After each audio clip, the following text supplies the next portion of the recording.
How am I doing? Oh, I'm fine. It's just that life is pointless and nothing matters, and I'm always tired. Also, I can't sleep. I'm overeating. None of my old hobbies interest me. After taking a 21-3 lead into halftime, the Green Bay Packers suffered one of their worst playoff losses of the century, allowing 25 points in the fourth quarter to fall 31-27 to the rival Chicago Bears. Calling it one of their worst playoff losses is saying a lot because the Packers have had all of these losses since their last Super Bowl. Still, this one is going to sting for a while for Packers fans. Oh no! Disaster! The Packers had a nearly 95% win probability with less than 6 minutes left in the game. Caleb Williams had his only multiple interception game of the season. The Bears averaged just 3.3 yards per run and went 2 for 6 on fourth down. Jordan Love had over 300 yards and 4 touchdowns, including the first of Matthew Golden's NFL career. And none of it mattered. So, as a form of personal therapy, let's dive into what went wrong and how the Packers collapsed by breaking down the film in today's episode of Best Available. Thank you so much for watching today's episode. Make sure that you are subscribed on YouTube and follow us on socials at Best Available YT. We do a lot of Packers content on here, so if you're not already subscribed, I highly encourage you to do so. And make sure you have those notifications on if you're already subscribed, because we will be back with some more Packers content on Friday, along with breaking that up with a Wednesday episode. So highly encourage you to check that out. All right, let's just go ahead and dive into it. We're only going to break down the fourth quarter today, and yes, there were plenty of warning signs, especially in the third quarter, that this collapse might be happening. But I have 15 plays to go over from the fourth quarter to break this down and what exactly happened. And usually on this channel, we do like 8 to 10, which just shows you the kind of, just collapse it really was. So let's just dive into it first. This is 3rd and 10 on the third play immediately after Cairo Santos had a bad kick that gave the Packers the ball at the 40. So in theory, they were in scoring range to try and answer and respond and stop some of this bleeding. But 3rd and 10, couldn't get anything on the first 2 plays, and it does not get any better here. So we're going to run this. You're going to notice a 3-man protection slide to the left. Typically when I hear this, what I believe, you'll hear Callie Jelly and Callie Jerry from Jordan Love when he's going up to the line to set the protection calls. From what I'm imagining, that's Callie is the center, and then Jelly is slide left center leftward, or Callie Jerry center slide right. So this might be Callie Jelly. This is me speculating based on what I've heard, but it is a 3-man slide to the left. And then we've got 2 guys on islands here. Makes things a little tricky because I appreciate what the Bears run here. It's a pretty exotic stunt. We're going to go inside, and we're going to loop Booker around. So I want you to pay attention to Belton and Morgan here trying to trade off this twist stunt. So you can see this. Ryan is feeling the looper. Ryan's going to try and pick up this guy. Booker's got to loop around. And Morgan's going to feel that stunt and going to have to trade off. So as we run this, Morgan has great eyes here. He's keeping his eyes up. He feels Booker sliding around. So Morgan does the right thing here and trades off. Ryan reacts to the loop and he's picking up here. But Anthony Belton, it just does not get the memo on what's happening on this stunt. And as Morgan realizes this and tries to trade off, Montez Sweat just gets left alone. Belton realizes way too late. And then all of a sudden, we've got Montez Sweat in the backfield. Love's trying to throw to Chris Brooks. It hits a lineman. It's intentional grounding. Matt LaFleur on Sunday took a lot of shots at the offensive line and the protections. And for his standards, it was I'd usually hear him mention something like that, once or twice. He mentioned it multiple times. It was pretty upset by it. And I don't blame him for stuff like this. I'll give the Bears credit. 2-man inside loop around is a pretty uncommon stunt, especially for 2 rookies at left or right guard and right tackle. But this is going to be a game to forget for Carrington Valentine. The Bears picked on him a lot. And if you look at Caleb Williams' passing chart, on the left side of the field, it was something like completion, like incompletion. He just kind of did whatever he wanted on Carrington's side of the football. And I think they knew he was the weak link in the secondary from how he's been playing lately. And he honestly came off kind of undisciplined. And I think they just knew how to attack him. And this is a good example of that. So as we snap this ball, Valentine's going to go into bail coverage. He's just going to be focused vertically, which I don't know if is completely correct. I think we're doing the same thing here. It might be a quarters look or a quarters match based on what I see here. So good concept to pick on Valentine here. This receiver is just running an outside release fade. You got to release outside. I don't think he did that. Sorry. He's just going straight vertical.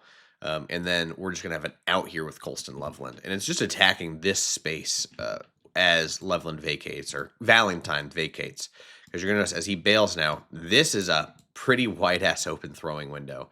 The safety's trying to react and break down. So I'm not sure this is totally on Valentine, but I think they knew what Valentine's going to try and do against vertical concepts. By that time, the safety's breaking down on it. He doesn't have the space to get there. Valentine realizes way too late that he needs to peel off and break down on this out route. And that turn is pretty rough from him. Like, he's just giving up so much space on this turn. Instead of being able to gear down and break down, he's rounding the turn, gaining, more depth before finally able to go down here. So it's just, it doesn't get more wide open than that for Colston Loveland. And this felt like a theme throughout the day that they just knew, Valentine's not going to have the eyes or reaction times to break down if we just push him vertically and create space underneath.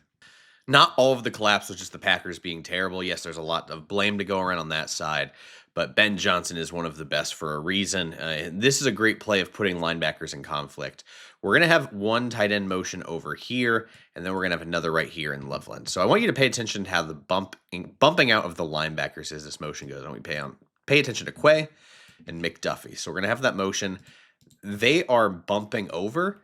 And what's the problem here is based on where he is aligned at the snap in these releases is going to determine who's picking up who. So you would assume initially that McDuffie's responsibility was here, and then Quay's responsibility, was originally here, and then this tight end Komet motions here, so now it's here. With the way this gets released, Komet breaks outside instead of in, which makes these two guys have to flip their responsibilities on these two tight ends. So instead of Quay on Komet, Quay is now on Loveland. But if you notice, based on that motion, Quay has still got his eyes on Komet because he thinks that's who's going to be his assignment. And he's just flat-footed right here as Loveland, a very elite athlete at the tight end position, is already taking off at full sprint. So by the time Quay finally realizes what's happening, McDuffie is breaking down on Komet, who's just kind of chipping at this point. Quay, that is too flat-footed against Loveland. He realizes it way too late. He's suddenly trailing, and I'll give Williams credit. That is a nice throw on a rope. Doesn't need to put touch on it. That is legitimate velocity. He really knew how to pick on it, but I'm going to show you this in full. I want you to watch how the linebackers react to that motion. And then by Ben Johnson to use the motion to put those linebackers in conflict. This is a pretty frustrating one for Packers fans. Looks like they snuff out a screen to DeAndre Swift right here, who's going to go into motion. You're going to notice it. Enigbari does a great job snuffing it out immediately. So he feels that, breaks down, and here's the problem. I appreciate that Enigbari knows that he's trying to snuff out a play, but you got to keep your leverage in this situation. Based on where he is located, you need to corral him here and hope a teammate can corral him here or even here. You always want inside-outside leverage so that you can meet at the ball carrier, because if one of you loses leverage, especially against a shifty running back, you can create a lot of green space. So multiple guys are in the wrong here. Enigbari over-pursues and loses his leverage to the outside. 91 loses his leverage. Kobe Wooden trying to recover on the play on the backside right here. He loses his leverage and is over pursuing this way and can't recover in time when Swift breaks back out. Gary, who's the backside contain, is all the way downfield going this way. Xavier McKinney realizes it's too late. Like, this is just a mess. Like, Evan Williams has to be the guy recovering from depth on the other side to realize it's being cut back. Everyone's out of position here. Everyone's over pursuing. There's no leverage or corralling. Like, I know everyone wants the big hit or the splash play, but you got to play sound defense and trust someone is going to be on this side to corral him if you're Enigbari. And then I don't know what this angle is. I think he's just thinking Swift's going to cut up field, but even then, like, don't love that. Wooden's pursuit's bad. Gary's is frustrating. McDuffie is even out of, like, it's just everyone's over pursuing and taking bad angles. And I'll give Swift credit, man. He's really come alive in the last couple months in the Chicago offense. Frustrating one from a run fit perspective. I'm going to show you it here. Enigbari, who honestly, he's been pretty solid for a backup edge this year. They're just going to run pretty standard split zone. So they're going to have Zacchaeus with some eye candy at fullback, which I love they do this with the wide receivers, putting them at fullback just does make me smile. So he's just going to run out here into the flat. But what this really is a split zone concept. So you leave Enigbari unblocked, you bring the tight end across the formation to seal him, and it creates a natural kickback or cutback for the running back. So as you watch this, the proper response to a split zone for an edge, stay straight down the line, pop the split zone block in the mouth, and constrict that rushing lane. Instead, what Enigbari does is he gains too much depth here. Like, that's way too far downfield. You want to be closer to here. And then he's just kind of caught flat-footed as well. And then by the time he's trying to attack the split zone block, like, he's not going to be able to constrict this rush lane at all. Honestly, not good either here that we're just getting caved in. I believe that's Gary, a couple D linemen. We know the D line depth's been an issue all season. So all of that's bad combined with this. And then you have, the biggest cutback lane. And so Bullard loses his eyes on the run. He's focused on Zacchaeus going out in the flat, and then Keyshawn Nixon. He just, I don't know what to say. Been taught, if you don't have anything nice to say, don't say anything, and I'll get emotional and angry talking about him right now. So we'll just leave it at that, whatever that was. But honestly, he's not even at fault for this play. It's the D-line getting caved in here. That's even Quay. That's not even Rashawn Gary. Everyone just got caved in. Bullard thought Zacchaeus was breaking out. Enigbari didn't handle the split zone right, and it's just wide open for a touchdown. All right, I don't know what the Packers' defensive plan on this was, but I saw this a couple times and it bothered me. We got some under center snaps, dropbacks for Caleb. Not something he did in college a lot. But what bothers me here is that we don't have any flat defenders on this formation, or it might be these linebackers. So the Bears called or exposed this multiple times where the corners are dropping vertically or bailing Valentine, and then it looks like the linebackers are responsible for the flats. It's just not going to work with the personnel the Bears have. So it's a straight drop back, and the tight end's just going to release. And if supposedly it's him covering the flat, he's never going to win this foot race.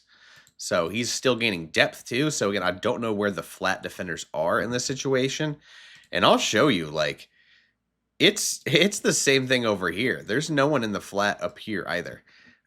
It's pretty frustrating. I think it's supposed to be the linebackers out there, but he's gaining depth instead. Valentine's so worried vertically, and then there's just green grass for a million miles. And I think if Loveland does a better job, getting turned and staying, unbalanced, this is, a much bigger gain. They're kind of lucky he steps out of bounds, but this is something the Bears attacked multiple times in this game. All right, let's get the 4th and 8 over with. I'll show you what went wrong, but I have to fully admit, this is one of the best throws I've ever seen. 4th and 8, the botched snap that led to a false start last time. It's a nice stunt. McDuffie gets free here because Dahlman's too late to react. Or sorry, whoever 73 is.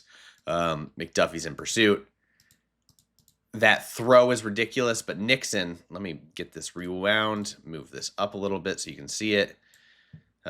Watch Nixon as this ball gets thrown. Because he's assuming with whatever this launch angle is, that he's going to be able to jump this. He jumped it in the first Packers-Bears game. He thinks he's going to get another one here. So he just undercuts it, and it's just a perfect ball. I can't blame Nixon too much on this one. I kind of don't blame him for what he's thinking here with Caleb rolling out to the left under duress. But, I mean, that is legitimately one of the best throws I've ever seen. I'll tip my cap on that one. I'm not sure what Valentine's responsibility is on this play. On the other angle, he's just kind of sitting. I think it's at the sticks. But I think if he gains depth as well, we're in on a long 3rd down, if I recall, that Caleb's got to get the ball out. And the Packers are going to have a 2-man corral here. They're just to check down to Manungai. I don't know where McDuffie's eyes go, but I think he thinks Burden is getting the ball. And we talked about corralling earlier with that DeAndre Swift screen, right? Where you want outside, outside, you can kind of just corral the check down. McDuffie botches this because I genuinely think he thinks Burden is getting the ball. And by that time, he runs into Burden. Quay's trying to break down, also runs into Burden. And then Manungai, another really good example of Ben Johnson just knowing how to, attack this defense. We're going to have that exit motion from Cole Kmet. And you're going to notice that none of the, so at bumping out, I'm saying, he's going to take Kmet as he bumps out here. And that means that he's going to have to take the inside receiver and then he's going to have to take Burden, and then Olamide Zaccheaus is going to be on with Quay. That screams mismatch to me, right? Like a linebacker on a receiver. Zaccheaus, I know is not a household name, but he's had a very respectable career, and it's just an easy foot race mismatch. Like bumping out that and just putting Quay in conflict instead of worrying about Kmet, you have him worried about this receiver, and the receiver's just going to just run by him. That's all they do. It's a really smart way of picking on the Packers' weak links. For as good as Quay is on rundowns, the coverage stuff just isn't there. And it's an awfully nice job of knowing how to pick on them with that exit motion. That one's a tip your hat to Ben Johnson for knowing what to attack on this defense. Packers just got schemed to death at the end of this game. So if you were watching the broadcast, you noticed everyone was going on the Bears sideline like heavy. So they're going to this jumbo package personnel. You see tight ends, extra linemen, fullbacks. They got 3 tight ends out on the field. And then as soon as the ball is about to be ready to be snapped, you can notice all this heavy personnel for the Packers. They're going to immediately shift and spread out. And what you're going to notice is at the bottom of the screen, this is Nick Niemann. He has not played since like October with a torn pec. Finally came back. But he's a special teamer. This was his only defensive snap of the game. And because of the way their formation was set up, they had to put Niemann on Loveland. And you want to talk about someone being completely like not matched up for this moment. He just has like too many extra steps breaking down on this route. Just limited agility. Like I cannot imagine a bigger mismatch.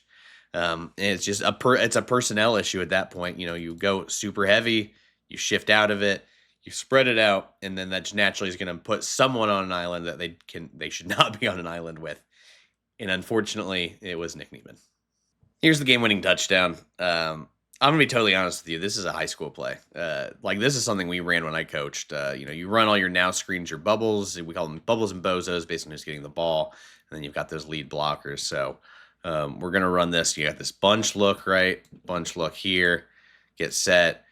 Then we're going to run it like it's a bubble. So like these guys are going to block. You can notice McKinney breaks down. Valentine breaks down. And that's death in this situation. You've been getting now screened a couple times in this game, so naturally I get it. You want to go break down and fill. But Valentine's watching DJ Moore right here. And Moore's like, I'm not actually blocking. I'm just gonna run by you. That is a brutal one to win the game for the Bears. I don't mean to be too mean about it, but you have to stay disciplined. It was a rough game for Valentine. It was clear he is the guy they wanted to pick on this whole time. Getting beat by a play like this is a little frustrating. It's hard to blame him totally because you can really get baited into it with effective now screens. But I mean, it's a hell of a play.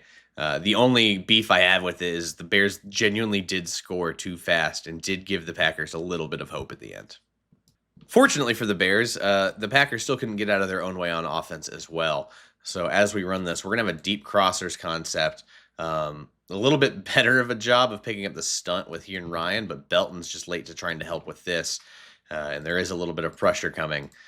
But it is a crossers concept, and Love stays firm on this, stays in the pocket, feels that pressure coming, and just steps in. And I don't think he could have delivered a better ball to Jaden Reed right here.